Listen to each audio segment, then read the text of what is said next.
मुझे अपने पति के सबसे करीबी दोस्त से प्यार हो गया और उस अट्रैक्शन को कंट्रोल करना बहुत मुश्किल हो गया। इसलिए मैंने ल्यूक से उसे अपने यहाँ इनवाइट करने को मना किया। मुझे वो बिल्कुल पसंद नहीं है। उससे बहुत नेगेटिव फीलिंग आती है। हनी, वो मेरे दोस्तों में सबसे पॉजिटिव आदमी है।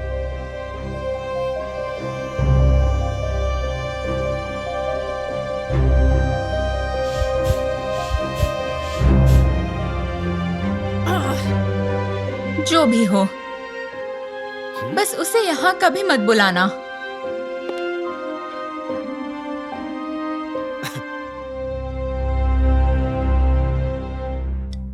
मैं उम्मीद कर रही थी कि मैं रॉब को नहीं देखूंगी, मेरा अट्रैक्शन कम हो जाएगा। फिर भी उसके एक वाक्य ने मेरी सभी आशाओं पर पानी फेर दिया।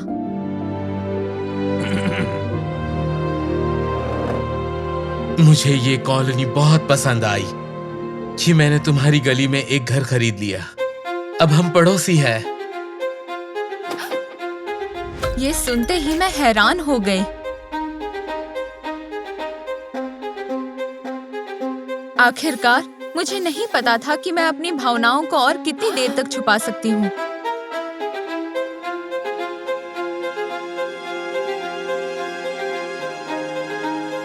वाओ! और तुम यहाँ कब शिफ्ट हो रहे हो? अगले हफ्ते। जल्द ही हम हर रोज एक दूसरे से मिल पाएंगे। मुझे तुरंत रॉब के लिए अपनी फीलिंग्स को मारना पड़ा, क्योंकि अगर मैं अपने दिल की सुनूंगी, मैं न केवल अपनी शादी बल्कि उनकी दोस्ती भी खराब कर दूंगी। ल्यूक और मैं कॉलेज के समय से साथ थे। हम दोनों एक दूसरे के लिए बने थे। हालांकि हमारा प्यार पहले से फीका पड़ गया था, इसलिए हम दोस्तों की तरह रह रहे थे। अरे, तुम्हारे कुछ बाल यहाँ बाकी है।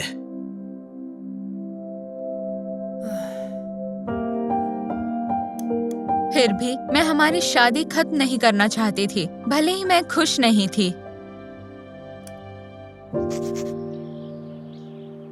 केवल मेरी डायरी ही रॉब के बारे में मेरी फैंटेसीज को जानती थी। उसके चले जाने के बाद वो फैंटेसीज बढ़ती ही गई।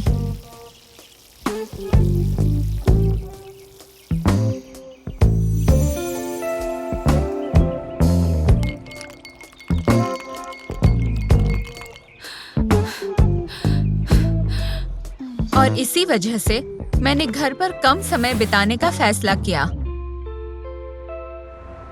और नई हॉबी ढूंढी, लैटिन अमेरिकन डांस। वैसे भी मैं आज रात देर तक काम करूंगा, तुम मजे करना।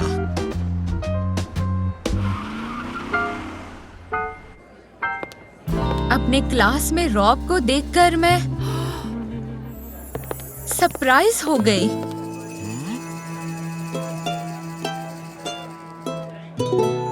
हमने अपनी जोड़ी बनाई और मुझे पता ही नहीं चला कि मैं उसकी बाहों में कैसे पहुंच गई।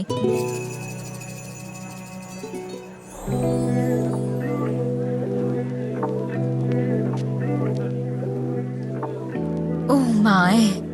उसके छूते ही मेरे शरीर में मानो बिजली के झटके जैसा महसूस हुआ।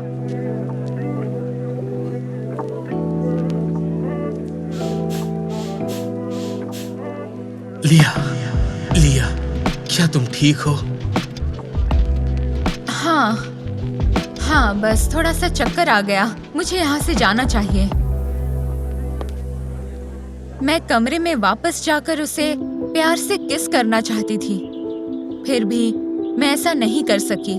मैं शादीशुदा थी और न कि धोखेबाज। इसलिए मैंने अपने अट्रैक्शन को सही दिशा में लगाने का सोचा। मेरी योजना मेरे पति को उनके ऑफिस में बहकाने की थी, लेकिन वो वहां नहीं था।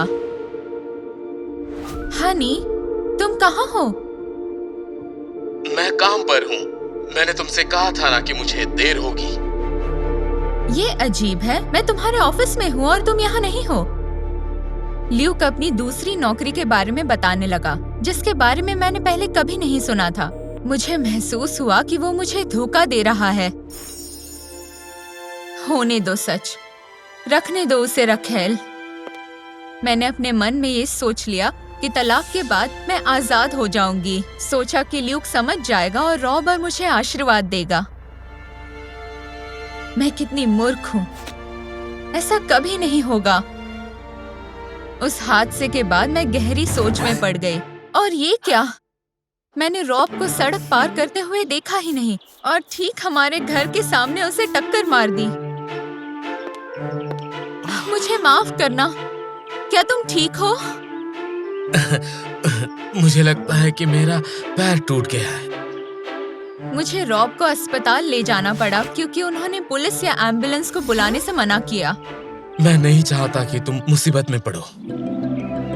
वो झुक गया और सहारे के लिए अपना हाथ मेरे कंधे पर रख दिया। उस वक्त मुझे अपने पेट में हजारों तितलियां महसूस हुई। इस बात का दुख था कि वो मेरा कभी नहीं हो सकता। दुर्भाग्य से पता चला कि उसका पैर सच में फ्रैक्चर हो गया था। 2 महीनों का प्लास्टर लगा है। वादा करो कि तुम मुझसे मिलने आओगी, क्योंकि मैं बैसाखियों के कारण थोड़ा मजबूर हूँ। मैं ना नहीं कह सकी क्योंकि चोट उसे मेरी वजह से लगी थी। हमें ल्यूक ने इंटरप्ट किया। उसने उसी वक्त अपने दोस्त की देखभाल करने की कसम खाई। तुम घर जाओ, तुम्हें आराम की जरूरत है। मैं समझता हूँ कि तुम्हें कितनी परेशानी हुई होगी। मैंने उसे उसकी दूसरी नौकरी के बारे में भी नहीं पूछा।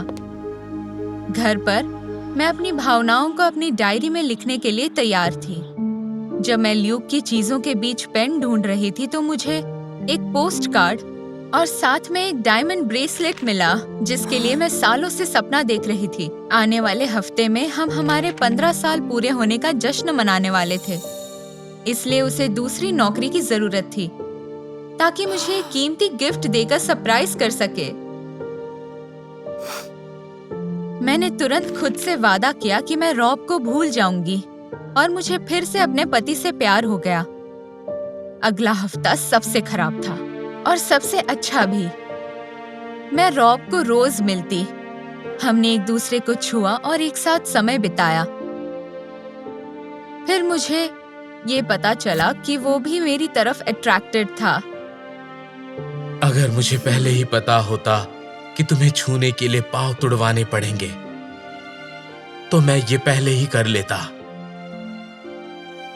मुझे खुद से नफरत होने लगी क्योंकि मुझे धोखेबाज जैसा महसूस हुआ। हालांकि मैं ल्यूक के साथ अपने रिश्ते को सुधार भी नहीं पा रही थी।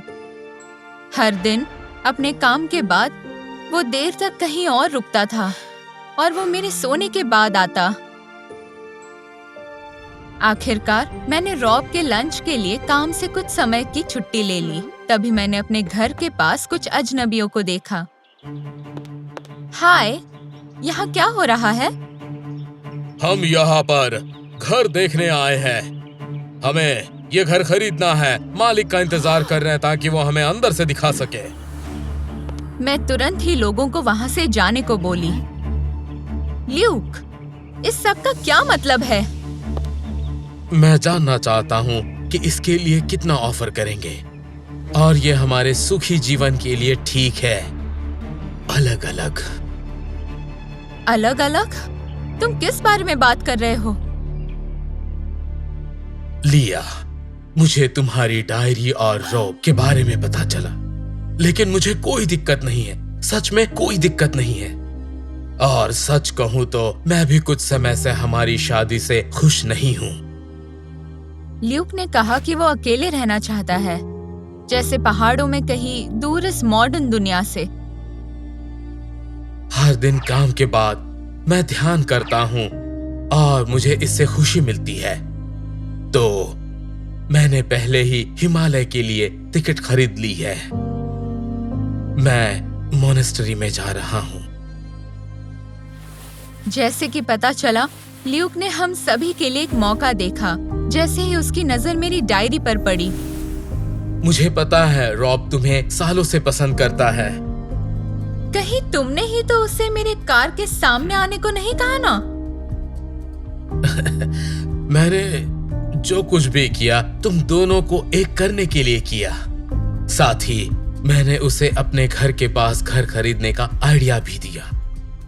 उस दिन हमने कई घंटों तक बातें की, खुलकर और ईमानदारी से। फिर हल्के दिल से हमने एक नई जिंदगी शुरू करने के लिए एक दूसरे को छोड़ दिया।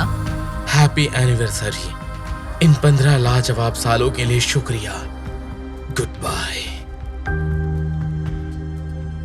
अब रॉब के साथ शादी के बाद मैं सबसे खुश पत्नी हूँ और ल्यूक सबसे खुश मिजाज ट्रैवलर है। आखिरकार उसमें स्वीकार करने का साहस था कि वो किसी और की जिंदगी जी रहा था और उसने पूरी तरह बदल दिया।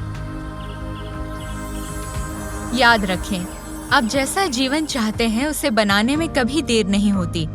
बस अपने दिल की सुने और दिल जो बोले वही करें।